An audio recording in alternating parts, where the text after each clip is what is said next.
continuando con nuestro curso de Derecho Penal, nos corresponde la semana 14, cuyo tema es las medidas de seguridad, las cuales pues vamos a desarrollar a continuación en este momento. Como objetivo, definitivamente, que el estudiante de la Universidad Rural de Guatemala pues conozca todo lo relacionado a las medidas de seguridad que pueden ser aplicables dentro de la normativa del derecho penal en un proceso penal definitivamente, luego de agotado todo un debido proceso, donde pues se pueden aplicar pues medidas principales como algunas medidas de seguridad también, o posiblemente no ninguna medida principal, pero sí una medida de seguridad. Por eso la importancia de conocer al respecto dentro de nuestro derecho penal vigente en Guatemala. En cuanto a las medidas de seguridad, podemos indicar que casi todas las definiciones las describen como medios o procedimientos que utiliza el Estado en pro de ¿qué? En pro de una defensa social, identificándola con fines reeducadores, con fines preventivos, apartándola precisamente de lo que son las penas, de unas teorías que hablan de la retribución, apartándola totalmente de la retribución y el castigo que identifica plenamente a la pena. Entonces, como medidas de seguridad podemos definirla de la siguiente manera, que son medios de defensa social utilizados por el Estado a través de los órganos jurisdiccionales correspondientes, que tienen por objeto la prevención del delito y la rehabilitación de los sujetos inimputables. En relación entonces a las medidas de seguridad, vamos a ver algunas características de ellas, características de las medidas de seguridad. Y se puede decir que las medidas de seguridad, en primer lugar, son medios o procedimientos que utiliza el Estado.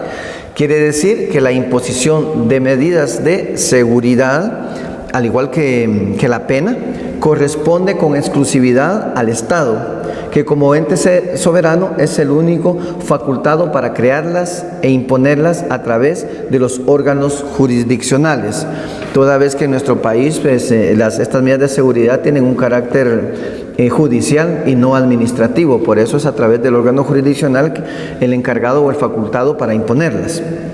Otra característica es que tiene un fin preventivo, rehabilitador, no retributivo. ¿Por qué? Porque pretende prevenir que la comisión de futuros delitos. Por eso tiene estos fines, ¿verdad? ¿A través de qué? De la educación, a través de la corrección, etcétera, del delincuente. También otra característica de las medidas de seguridad podemos decir que son un medio de defensa social. ¿Por qué son un medio de defensa social? Porque su imposición depende de la peligrosidad del sujeto y no de la culpabilidad del mismo. En ese sentido, se previene y rehabilita en defensa de ¿qué? En defensa de los intereses sociales que se ven en un momento determinado amenazados por la peligrosidad que pueden revelar ciertas personas o ciertos sujetos con tendencia a delinquir. También se dice que las medidas de seguridad pueden aplicarse a peligrosos criminales y a peligrosos sociales, entendiéndose por un peligroso criminal aquel que después de haber delinquido presenta esas probabilidades de volver a delinquir, mientras que un peligroso social es aquel que no habiendo delinquido presenta esas probabilidades de poder hacerlo o de poder delinquir. También las medidas de seguridad, su aplicación es por tiempo indeterminado. Una vez impuestas, solo deben revocarse o reformarse cuando efectivamente ha desaparecido la causa o el estado peligroso que las motivó. Por otro lado, las medidas de seguridad responden a un principio de legalidad. Significa que no podrán imponerse aquellas que no estén previamente establecidas en la ley. Específicamente estamos hablando del artículo 84 de nuestro Código Penal. La naturaleza jurídica de las medidas de seguridad indica que la mayor discusión se ha dado en que existe diferencia o no entre pena y medidas de seguridad. Algunos afirman que no hay diferencia porque las llamadas medidas de seguridad en el fondo son penas disfrazadas, porque son de tipo retributivo, producen sufrimiento, producen en un momento aflicción en el sujeto que la soporta. Otros sostienen que ambas son diferentes en su naturaleza, en sus fundamentos y en sus objetivos, ya que la pena es consecuencia directa de la comisión de un delito y la medida de seguridad de un estado peligroso. En la doctrina realmente se toman estas posiciones y ha sido motivo de fuertes debates realmente en relación a esta naturaleza jurídica, pero definitivamente siguen siendo de una naturaleza jurídica de derecho público, ¿verdad? Porque es el Estado al final quien las crea y es el Estado el que las va a imponer. ¿Cuáles son los fines de las medidas de seguridad? El fin de la medida de seguridad su fin principal es prevenir, o sea, es preventiva, mientras que la pena tiene un fin aflictivo. Repito, como fin de las medidas de seguridad es que su fin principal es la prevención, es prevenir, o sea, es preventiva para aquel que delinque o el que está por delinquir, mientras que la pena sí tiene una finalidad aflictiva por el castigo que se sufre a través de la imposición de la consecuencia jurídica que tiene cada tipo penal, como lo es la pena, que en muchos casos puede ser la pena de prisión, en muchos casos puede ser la pena de multa, o en algunos casos puede ser hasta la pena de muerte, ¿no? ¿Cuáles son las teorías que fundamentan precisamente las medidas de seguridad?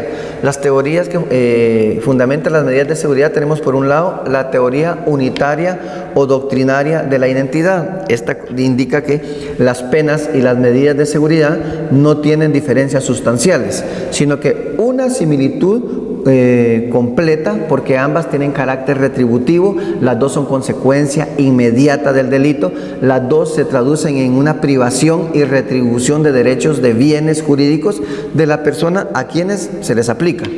Mientras que la teoría dualista o doctrina de la separación, esta sostiene que existen sustanciales diferencias entre las penas y las medidas de seguridad, porque las primeras son meramente retribución o castigo por la comisión de un delito cometido, mientras que las medidas de seguridad son puramente preventivas. ¿Cómo se clasifican las medidas de seguridad en nuestro ordenamiento jurídico, específicamente en nuestro Código Penal, las cuales se encuentran reguladas en el artículo 84 al artículo 100 de nuestro Código Penal? En primer lugar, las clasifica de la siguiente manera, o existen las siguientes medidas de seguridad. 1. El internamiento en un establecimiento psiquiátrico. 2. El internamiento en granja agrícola, centro industrial u otra análoga. 3. El internamiento en un establecimiento educativo o de tratamiento especial. 4. La libertad vigilada. Como quinta medida de seguridad, la prohibición de residir en un lugar determinado. La sexta, la prohibición de concurrir a determinados lugares. Y una séptima, que es la caución de buena conducta. Estas medidas de seguridad, como ya lo indiqué, las encontramos establecidas a partir del artículo 84 de nuestro Código Penal hasta el artículo número 100. Vamos a concluir con algunas preguntas en relación a este tema. La primera, ¿qué teoría sostiene que existen sustanciales diferencias entre las penas y las medidas de seguridad? Porque las primeras son meramente retribución o castigo por la comisión de un delito cometido, las segundas son puramente preventivas. ¿A qué teoría nos referimos? En segundo lugar, es la característica de las medidas de seguridad que dicen que su imposición depende ¿de qué? De la peligrosidad del sujeto y no de la culpabilidad del mismo. Y por último, dentro de las medidas de seguridad que establece el artículo 88, indique cuáles son restrictivas de libertad. Muchas gracias.